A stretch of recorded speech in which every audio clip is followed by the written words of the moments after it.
Hello दोस्तों, स्वागत है आपका आज फिर एक नई प्रेरणादायक कहानी के साथ। तो शुरुआत करते हैं आज की कहानी की।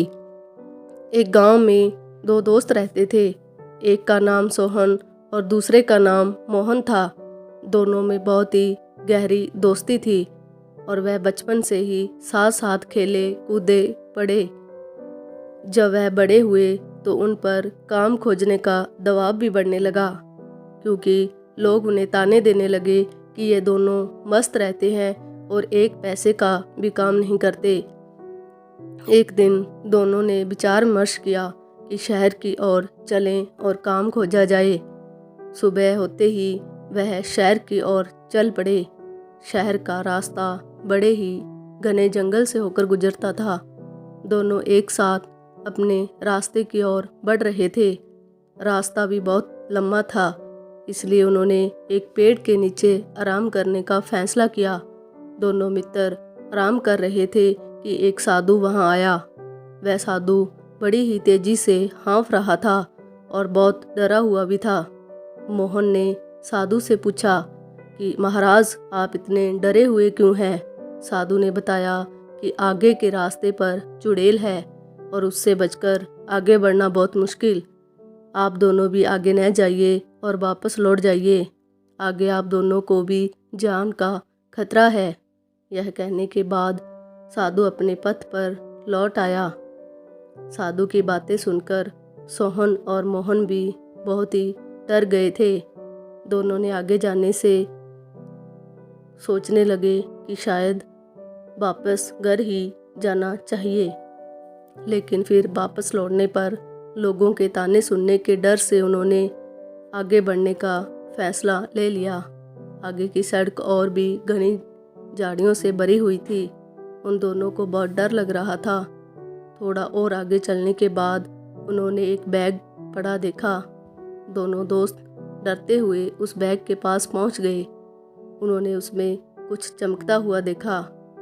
उसे खोलकर देखते ही उनकी खुशी का कोई ठिकाना ही नहीं था, क्योंकि उस बैग में बहुत सारे सोने के सिक्के थे। सिक्के इतने अधिक थे कि उन दोनों का जीवन आसानी से पूरे शान और शौकत से और आराम से कट सकता था। दोनों ही बहुत खुश थे। उन्हें आगे बढ़ने के अपने फैसले पर गर्व था और वह दोनों उस साधु का भी मजाक उड़ाने लगे कि वह साधु कितना मूर्ख था जो आगे नहीं बढ़ा। नहीं तो ये धन उसको मिलता, पर अब यह हमारा है। अब हम लोग इस धन को बेचकर अपनी सारी ज़रूरतें पूरी करेंगे और इस धन से हमारा जीवन भी आराम से कटेगा।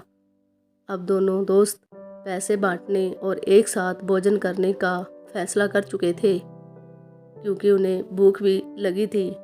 दोनों एक पेड़ के नीचे बैठ गए। सोहन ने मोहन से कहा कि वह पास के कुएं से पानी लाए ताकि हम खाना आराम से खा सकेंगे। मोहन पानी लेने चला गया।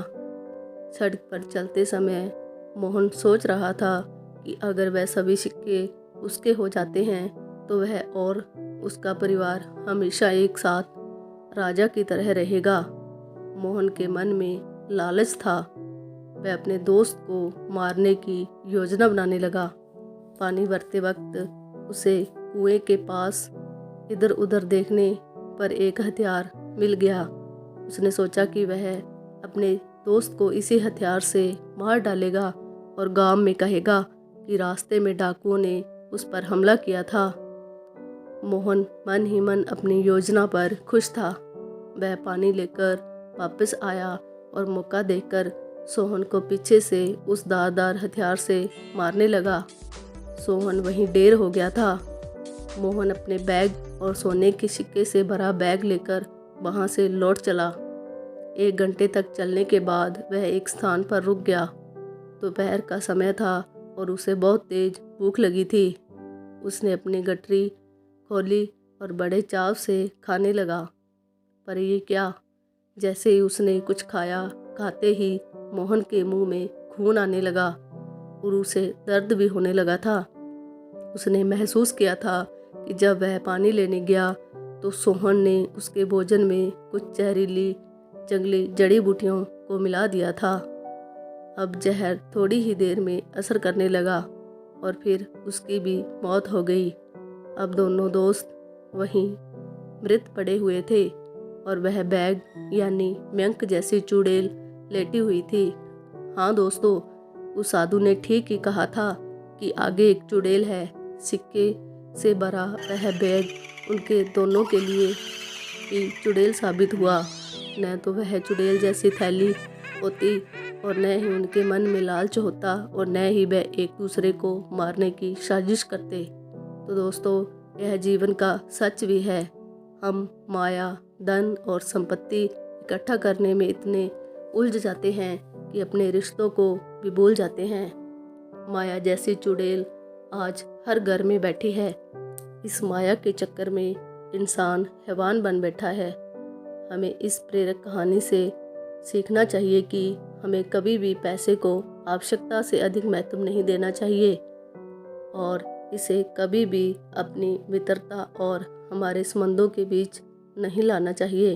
हमारे पूर्वज भी यही कहते थे, माया के चक्कर में गए, न माया मिली न राम। तो दोस्तों, इसलिए हमें हमेशा आवश्यकता से अधिक धन दौलत के लालच से बचना चाहिए, क्योंकि लालच ऐसी बुरी बला है जो व्यक्ति के बुद्धि को हर लेती है और व्यक्ति लालच में अंधा हो जाता है।